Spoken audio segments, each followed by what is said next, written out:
La voz de los protagonistas. Contacto telefónico. Y recibimos vía telefónica la presencia de Ramiro Suárez, investigador del IMCO, con quien vamos a escuchar comentarios sobre el estudio del informe legislativo 2016.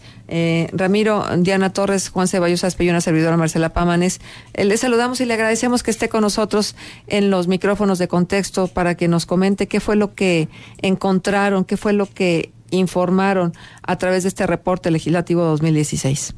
Claro que sí, muy buen día al auditorio, muchas gracias. Te platico rápidamente de qué se trata. Ayer precisamente presentamos el informe legislativo 2016, el cual analiza la composición, el manejo de los recursos y el desempeño legislativo de los 32 congresos locales.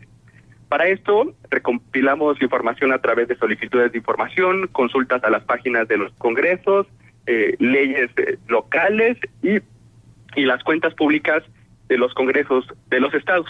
Te menciono esto porque nos llama la atención que somos los ciudadanos quienes tenemos que generar la información.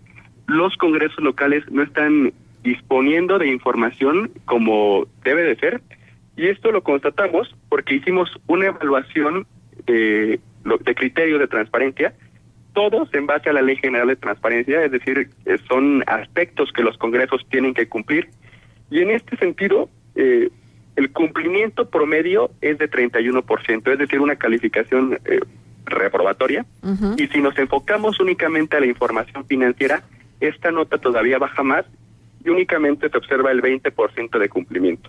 Uh-huh. Quiero comentar que en el caso de Coahuila, es el estado que, junto con Baja California, que tienen el segundo lugar en materia de transparencia.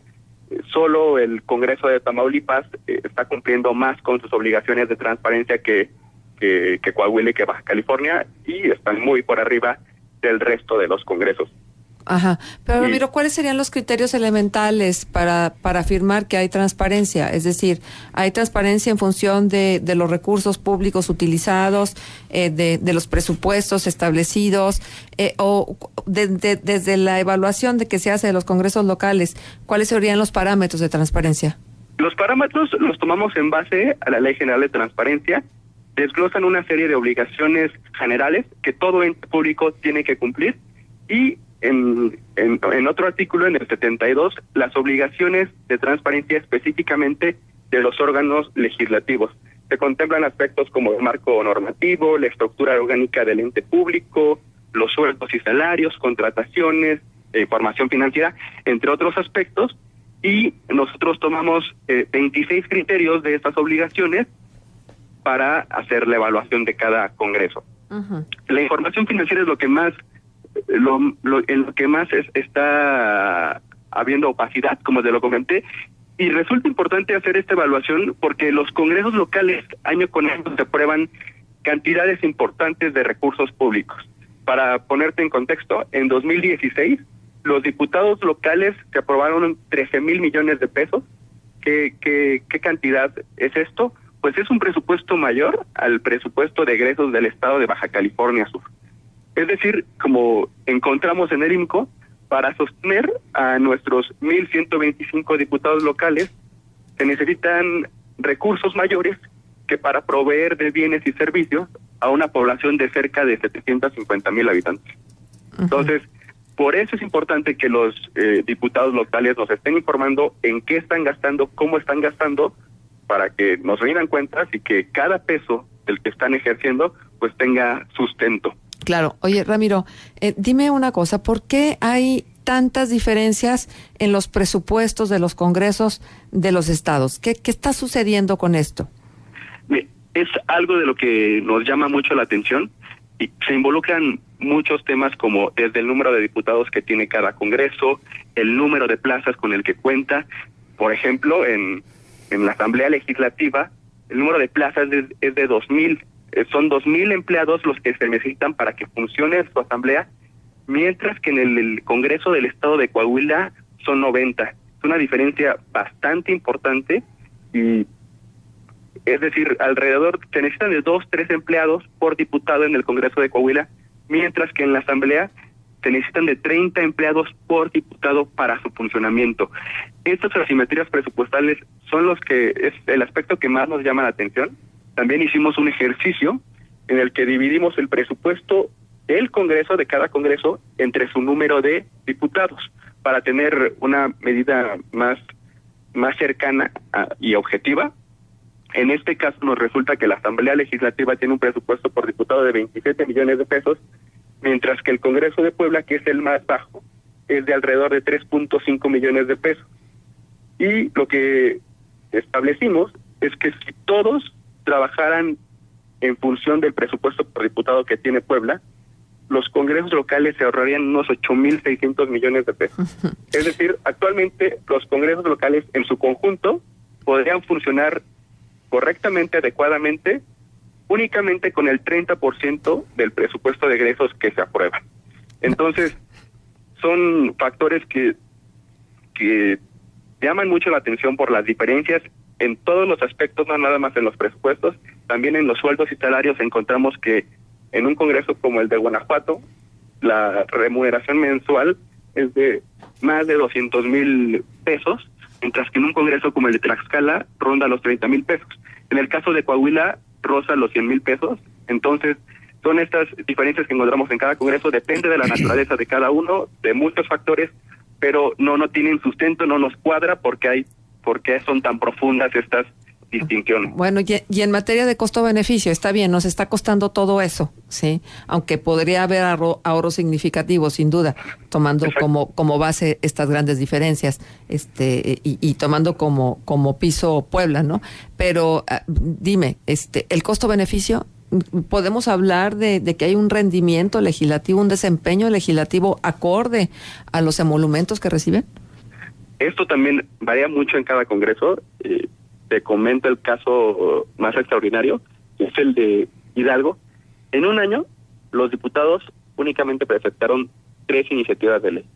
O sea, en un año, es decir, para un presupuesto de 127 ¿Qué hacían los señores? ¿Se la pasaban y las señoras se la pasaban en el iPad?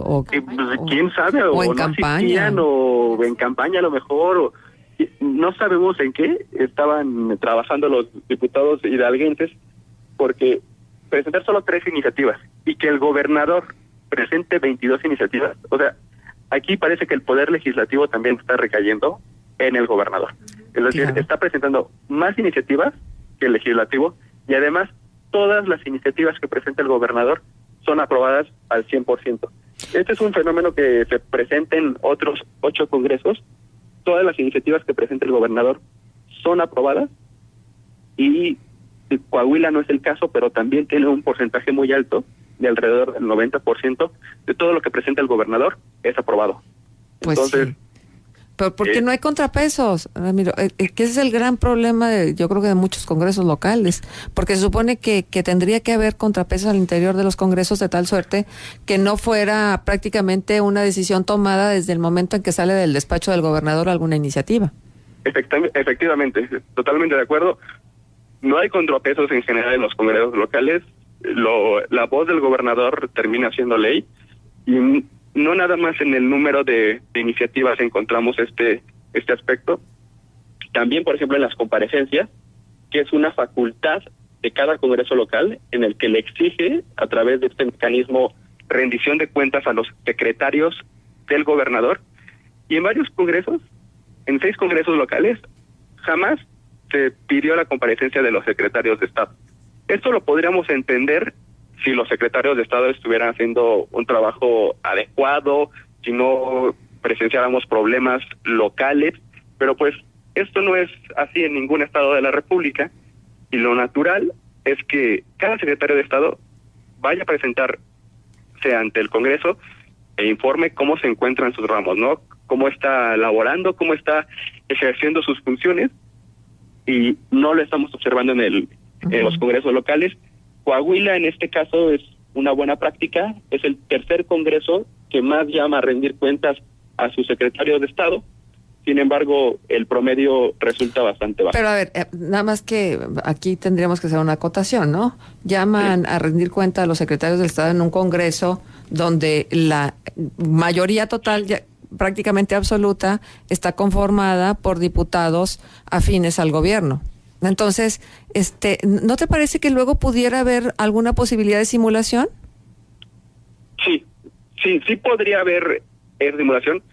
La verdad es que en este informe al menos no hicimos ese tipo de análisis, no nos metimos tan de fondo en el tema de las comparecencias. Podría ser que si hubiera algún tipo de simulación, también podría ser que no, porque esa facultad de solicitar la comparecencia no depende de una mayoría del Congreso. Desde una comisión se puede solicitar que acuda algún secretario del Estado a comparecer. Entonces, pero a lo mejor la comparecencia significa cuestionamiento, sí, a eso me refiero, Ramiro. O sea, y entonces, ¿qué vas a cuestionar si estás del mismo lado? Sí, no vas a, son aliados, justamente como dices, no es una situación en la que trates de evidenciar a tu gobierno, al gobierno al que eres afín, pero en ese sentido no nos metimos tan de fondo. Es posible que habiendo una mayoría, pero también la gente fue la que votó por esa mayoría, la que está con ese partido, es la que solicitó la comparecencia, ¿no? Déjame preguntarte algo más que tiene que ver con el aparato burocrático que luego se teje en torno a los congresos.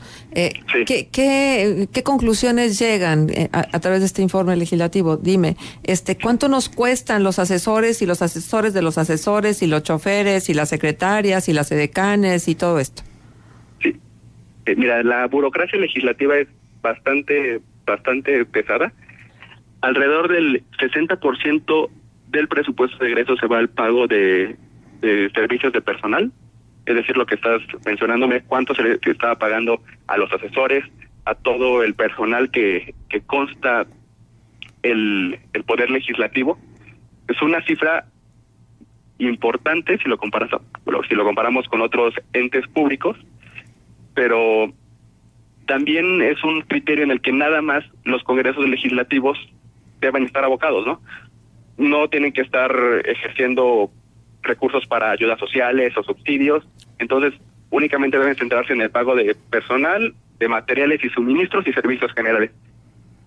Ese es un aspecto, pero también encontramos en el caso del número de comisiones que tiene cada congreso, que es parte también de la burocracia, porque para que funcione una comisión se necesita de personal, y el número de comisiones en promedio es muy elevado, incluso si lo comparamos a nivel internacional.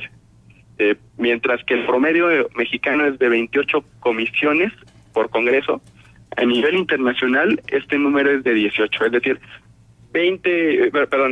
12 comisiones más, y 10 comisiones más, y tiene que ver con pagos extraordinarios que reciben los diputados por presidir o por formar parte de una comisión.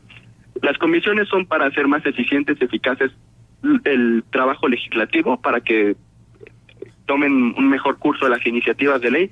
Sin embargo, nosotros, por lo que hemos encontrado, es que esto es más bien para un pago de favores a ciertos diputados, para pagar unas compensaciones extraordinarias, y pues no debe abocarse eso el Poder Legislativo, ¿no? Debe desahogarse de esta burocracia, desde el número de plazas que tiene, que también encontramos que es bastante elevado en la mayoría de los congresos, hasta el número de comisiones. Uh-huh. Ramiro, buenos días, te saluda Diana Torres.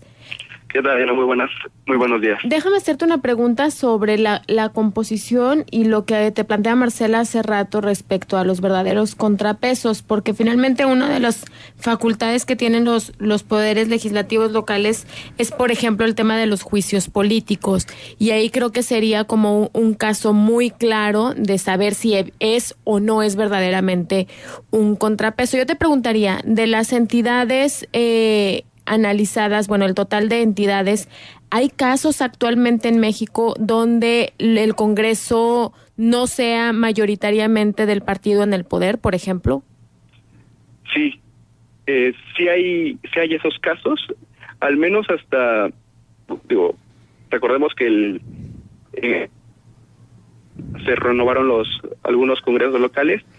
Sin embargo, sí encontramos algunas distinciones. Por ejemplo, en la Asamblea Legislativa, uh-huh, el partido que tiene la mayoría es Morena, y quien es el jefe de gobierno, pues está respaldado por el PRD, ¿no? Ya. Ese es un caso. Nos llama la atención la composición partidista de los congresos locales. Hemos visto cómo los tres partidos con mayoría se han venido achicando.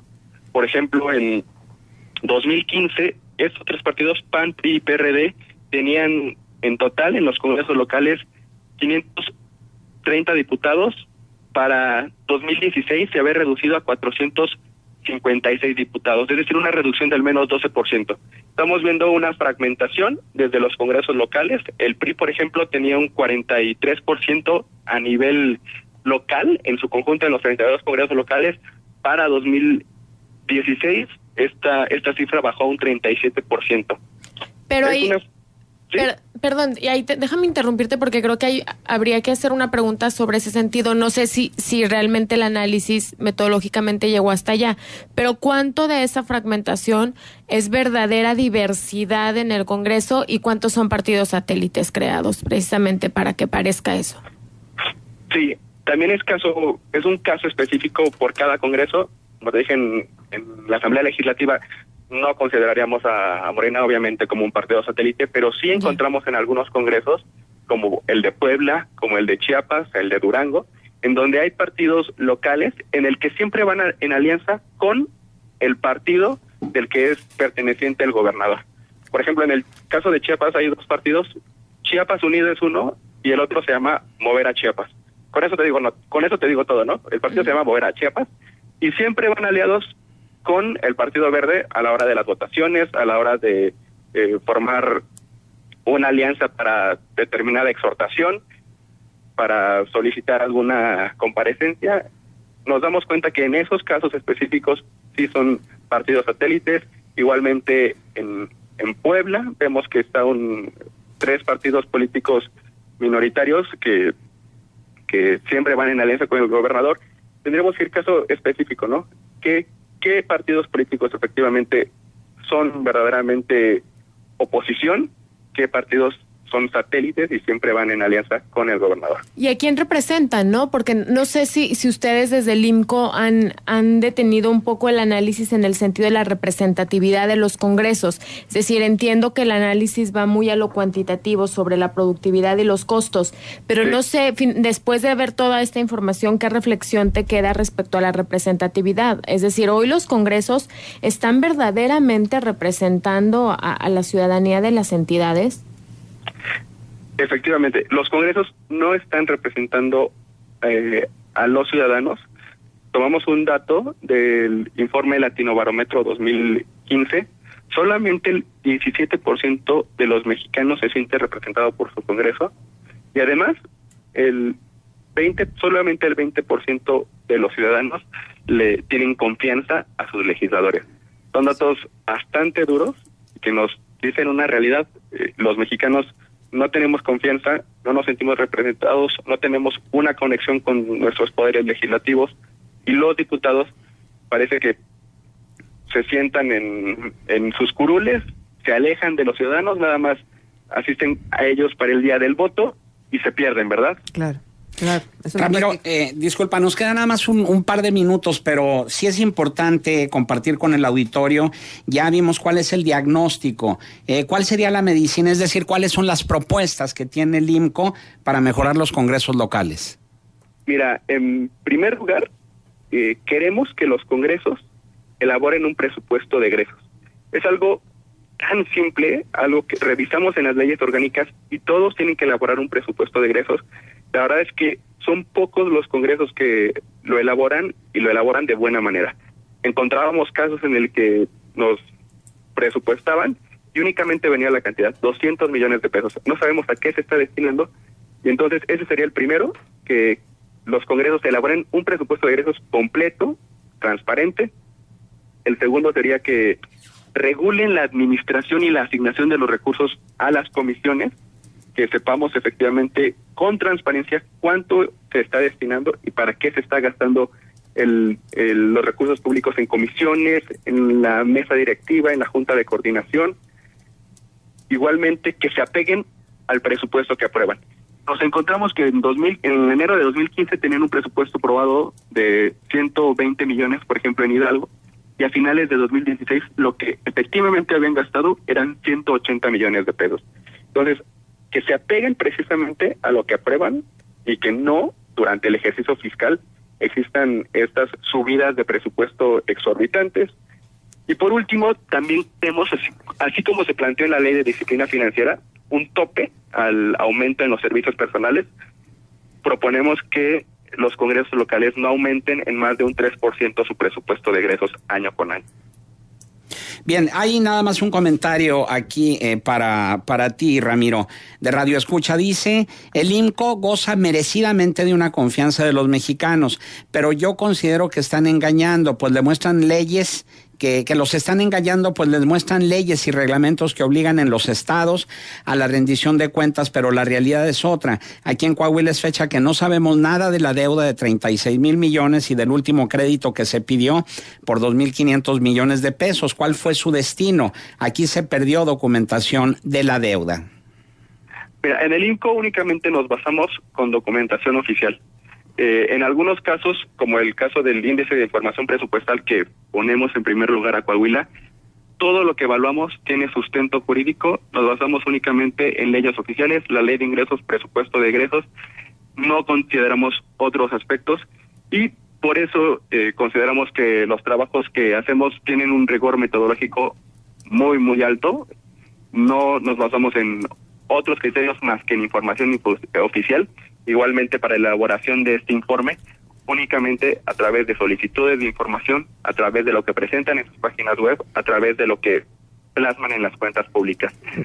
Si los funcionarios lo que presentan en esos documentos, de verdad pues incurrirían en una falta administrativa, pero nosotros partimos de que es información oficial, de que es información fidedigna, y por eso nos basamos en ello, exclusivamente en información y documentación oficial. Bien, Ramiro, pues muchísimas gracias por estar con nosotros. La gente puede consultar este informe legislativo 2016 en la página del IMCO y te agradecemos mucho que hayas estado con nosotros. Muchas gracias a ustedes por el espacio y sí, invitar a la auditoría que visiten la página del IMCO y que puedan descargar y ahondar en el tema del informe legislativo. Muy bien, gracias. Ramiro Suárez, investigador del IMCO, estuvo con nosotros en Contextos.